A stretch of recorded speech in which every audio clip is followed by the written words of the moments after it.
میری آواز آ رہی ہے جی؟ السلام علیکم جبران، السلام علیکم علی ملک صاحب، السلام علیکم روما.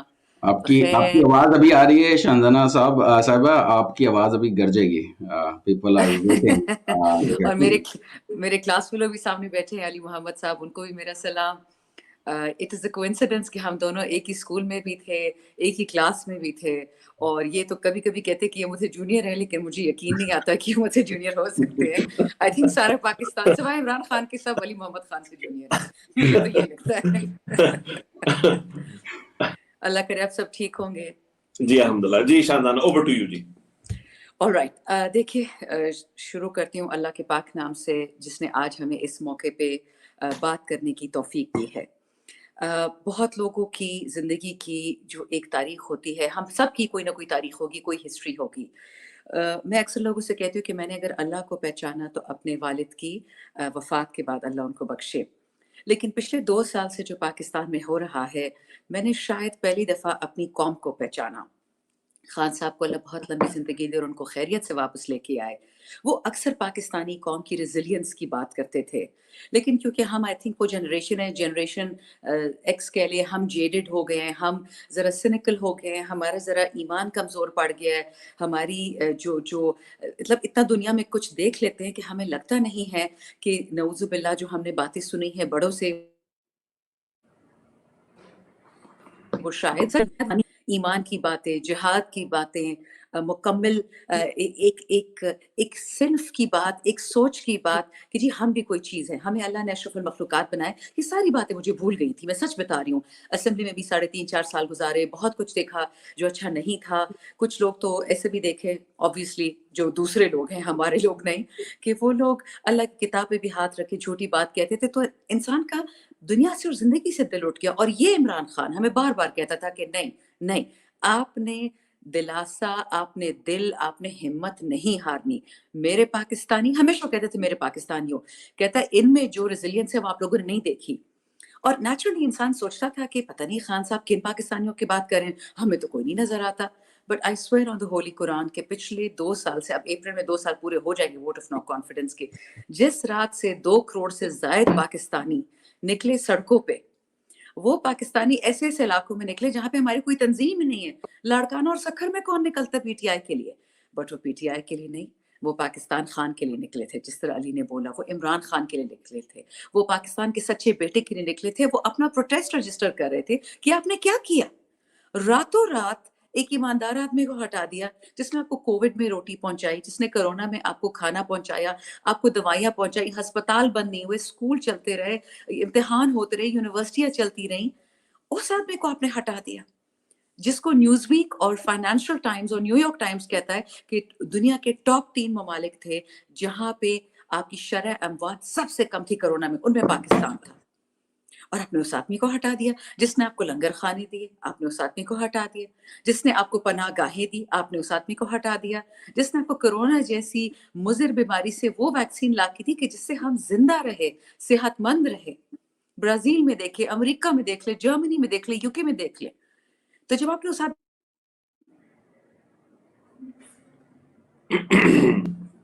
I think we lost نہیں، Sandhya.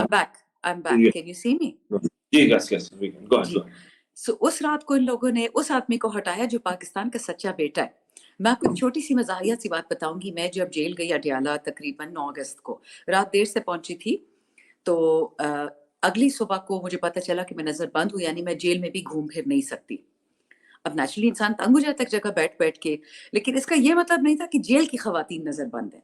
تو پنجاب کی جو خواتین تھیں وہ ذرا پولائٹ تھی، تمیزدار تھی، میرے پاس آتی تھی، مجھے کہتی تھی کہ میڈم آپ کیوں آئی ہیں، کیسے آئی ہیں. میں کہا جی اس طرح پی ٹی آئی کے چکر میں اور خان صاحب کے ساتھ کھڑے ہیں اور ملک کے ساتھ کھڑے ہیں. تو وہ مجھے بہت پولائٹلی کہتی میڈم ہم ایک ایسے کلاس سسٹم کا حصہ ہیں کہ جب ہم اچھے ہسپتالوں میں جاتے ہیں تو لوگ اپنی ناک پہ کپڑا رکھ لیتے کہ ہم سے بو نہ آئے ان کو.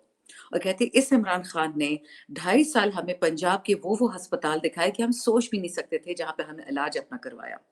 اسی طرح یہ چلی جاتی تھی اور میرا دل اچھا ہو جاتا تھا کہ شکر ہے خان صاحب کا نام لینے والے ہر جگہ بیٹھے ہوئے ہیں، گنہگار ہیں یا نیک ہیں، لیکن وہ یہ مانتے اور یہ یاد رکھیں اچھا اور زبردست لیڈر وہ ہوتا ہے کہ دشمن بھی اور غلط انسان بھی اور گنہگار بھی اس کی تعریف کرے کہ ہاں یہ ٹھیک بندہ ہے، یہ سچا بندہ ہے، یہ ملک کا بیٹا ہے. اسی طرح کچھ عرصے بعد شام کو عصر کی نماز کے بعد کچھ پٹھان خواتین میرے پاس آئیں. تو سب سے پہلے تو مجھے کہتی ہے کہ آپ کیوں آئی ہیں؟ اب میں نے اس سے پہلے کہ میں کچھ کہوں مجھے کسی کہتی ہے منشیات میں آئی ہیں. میں نے کہا اللہ نہ کرے میں کیوں منشیات میں آؤں گی. تو کہتی ہے کہ نہیں ہمیں لگ رہا تھا کیونکہ آپ کمرے سے باہر نہیں نکل رہی. میں نے کہا نہیں جی ایسی کوئی بات نہیں. تو پتہ ہے دوسری بات کیا کہتی ہیں؟ انسٹیڈ آف بینگ پولائٹ اور سیئنگ کہ جی ہم خان صاحب کے ساتھ کھڑے ہیں, انہوں نے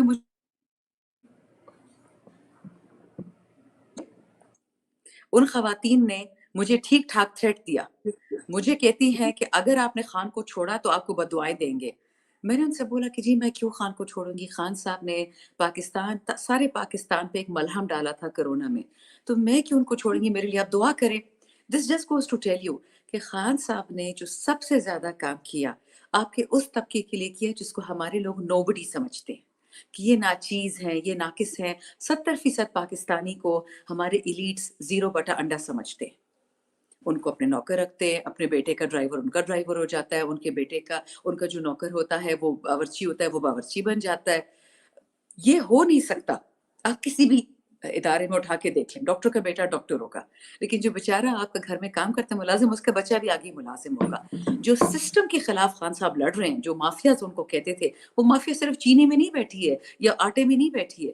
اور مافیا کا یہی ایک ایم ہے, ایک ایم کہ پاکستان کو غریب رکھا جائے. آپ 76 سال سے غریب ہیں, یہ کوئی کوئنسیڈنس نہیں ہے. ملیشیا تو ٹھیک ہو گیا, کوریا ٹھیک ہو گیا, باقی ممالک جو آپ کے بعد آزاد ہوئے تھے وہ ٹھیک ہو گئے. آپ کا آرچ اینیمی انڈیا جو ظلم کا ایک گڑھ ہے, خاص کر جو کشمیر میں وہ کرتے ہیں مسلمانوں کے ساتھ, وہ ملک آگے بڑھ جاتا ہے.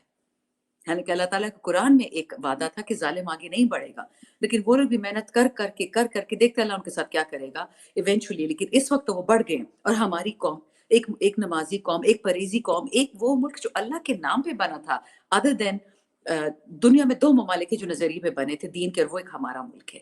تو ہم کیسے پیچھے رہ گئے؟ عبادت میں تو کمی نہیں, صدقوں میں کوئی کمی نہیں, کیونکہ ہم لوگوں کو ان کا معاوضہ نہیں دیتے.